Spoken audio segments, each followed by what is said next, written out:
नमस्कार, मी अमृता पुन्हा एकदा माझ्या व्लॉगमध्ये तुमचं स्वागत करत आहे। तर आपण आज बनवणार आहोत धपाटे।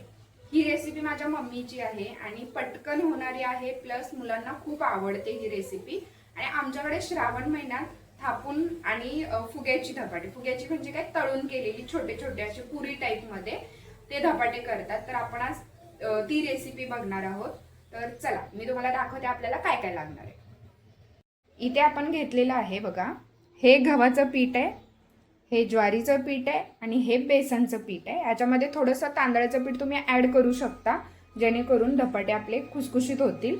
पण माझं ना ज्वारीच्या पिठामध्ये मी थोडंसं तांदूळ ॲडच करत असते, म्हणून मी आता इथे तांदळाचं पीठ घातलेलं नाही आहे।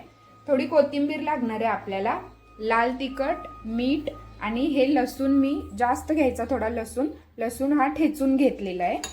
ठीक आहे, तर एवढंच साहित्य लागणार आहे आणि हे आपल्याला थोडंसं घट्टसर मळून घ्यायचं आहे। आणि पुरी सारख्या छोट्या छोट्या हे पुरीचे गोळे कसे असतात छोटे, तसे गोळे करून ते लाटून घ्यायचे आहे। चला तर मग आपण रेसिपीला स्टार्ट करूया। तर ह्याच्यामध्ये आता मी कोथिंबीर घालते। सगळं साहित्य आपण ह्याच्यावरती घालून घेऊया पिठांमध्ये आणि मग पीठ आपण एकत्र करूया। सगळं मिक्स करून घ्यायचं आहे नंतर पिठाला। तुम्हाला तिखट कसं पाहिजे तुमच्या टेस्टनुसार तुम्ही कमी जास्त करू शकता। माझ्या टेस्टनुसार मी माझं म्हणजे घालत आहे इथे तिखट।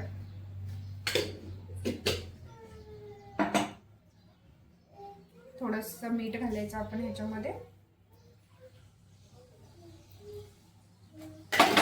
आणि ठेचलेला लसूण।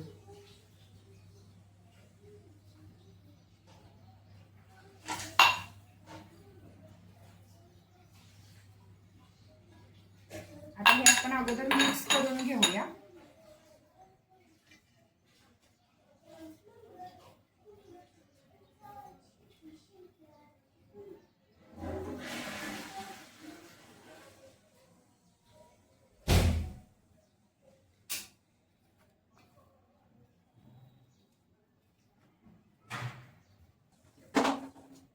आता याच्यामध्ये थोडं थोडं पाणी घालून आपल्याला मळून घ्यायचंय, घट्टसर मळून घ्यायचंय, जास्त पातळ पण मळायचं नाही आपल्याला।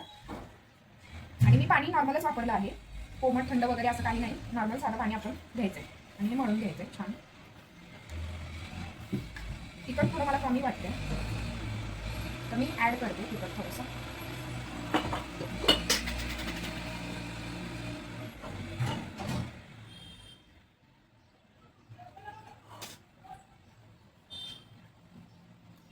ह्याच्यात मी काही खायचं सोडा वगैरे काहीच नाही टाकत आहे।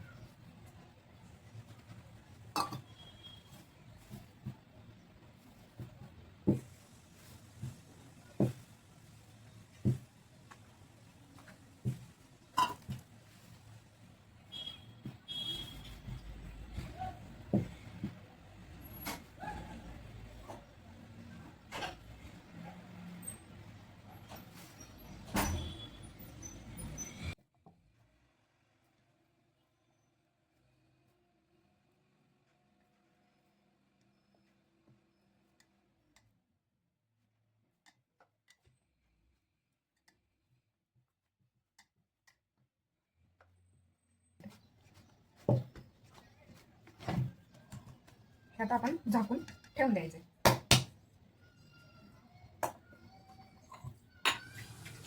तर आपल्याला असे छोटे छोटे गोळे करून घ्यायचे आहेत। आता मी थोडे छोटे छोटे गोळे करून इथे ठेवणार आहे, जेणेकरून आपल्याला पटापट हे करता येईल, धपाटे आपले थापता येतील। तर आता आपल्याला काय करायचं आहे, अगोदर कढईमध्ये तेल गरम करत ठेवायचं आहे, नंतर असे गोळे करून घ्यायचे आहेत आणि मग एक प्लास्टिकचा कागद घेऊन त्याच्यावरती थोडं तेल लावायचं, त्याच्यावरती तो गोळा ठेवायचा एक आणि थोडंसं बोटांना तेल लावून मग असं हळूहळू तो गोळा असा थापून घ्यायचा आहे। ठीक आहे, तुम्हाला जर येत नसेल ना तर तुम्ही ट्राय करत राहा, हे येतं। तर नंतर मग आपण असं काढून घ्यायचं आहे आणि गरम तेलामध्ये सोडायचं आहे, गॅस मिडियम ठेवायचा आहे आणि असं तेल ना त्या पुरीवरती म्हणजे त्या धपाट्यावरती असं थोडं थोडं मारायचं। बी केअरफुल, कारण तेल आपल्या अंगावरती वगैरे उडू शकतं। तुम्ही जर तेल असं मारलं, आपण ज्या पुऱ्या करतो त्याच्यावरती पण असं तेल थोडं थोडं मारलं ना तर ते फुगतात, म्हणून मी असं करते।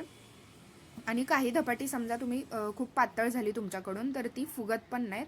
आणि कधी कधी काय होतं, आपण कोथिंबीर चिरून घातलेली असते, लसूण ठेचून घातलेला असतो, त्या कारणाने पण धपाटी फुटतात आणि फुगत नाहीत. पण काही काही धपाटी अशी छान फुगतात. फुगलेली धपाटी असू देत किंवा न फुगलेली, टेस्टला खूप छान लागतात. आणि दह्याबरोबर तर खूप खूप छान लागतात हे धपाटी. तर तुम्ही बघू शकता आता ही सगळी धपाटी मी अशी एक एक करून तळून घेणार आहे. हे तळेपर्यंत आपण खाली धपाटे असे थापून घेऊन पटपट पटपट होत जातं. जास्त तेल घालून तुम्ही दोन दोन पण तळू शकता, पण मी थोडंसंच तेल घालते कारण परत ते तळलेलं तेल आपण यूज नाही करू शकत, वेस्ट जातं. त्याच्यामुळे मी थोड्या थोड्या तेलातच असे एक एक धपाटे तळून घेते आणि पटपट होतात पण ते तळून. तर बघू शकता तुम्ही किती छान छान धपाटे झालेले आहेत. अशा प्रकारे आपले धपाटे रेडी आहेत. हे तुम्ही दह्याबरोबर खाऊ शकता, खूप छान लागतात, टेस्टी लागतात. प्लस आपल्याला म्हणजे आपल्या शरीरामध्ये ते पिठं वगैरे पण जातात.